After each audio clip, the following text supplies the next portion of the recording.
আমি তৈরি করছি চুলা ভুনার রেসিপি। আর চুলা ভুনার রেসিপিটা অনেক সহজ, সবাই পারেন আপনারা। তারপরও দিচ্ছি, এখানে আছে চুলা, আলু সেদ্ধ, লবণ, কাঁচামরিচ কুচি, টমেটো কুচি আর সামান্য পরিমাণ মতো হলুদ মরিচের গুঁড়া।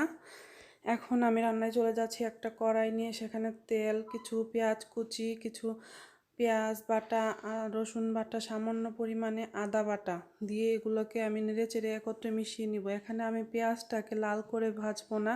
আমার কাছে মনে হয় ছোলা ভুনাতে পেঁয়াজটা একটু দানা অবস্থা বা আস্ত থাকলে বেশিটা ভালো লাগে খেতে। এখন আমি মিনিট দুয়েক নেড়েচেড়ে নিব। তারপর আমি আলু সেদ্ধটা দিয়ে দিচ্ছি।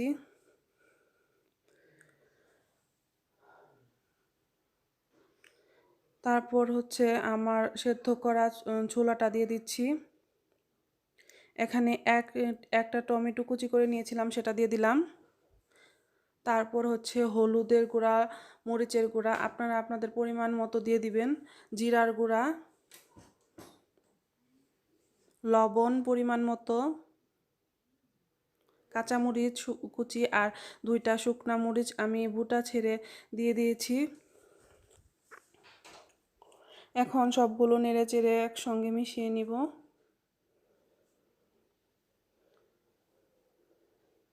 এখন আমি কিছুটা পানি মিশিয়ে দিলাম।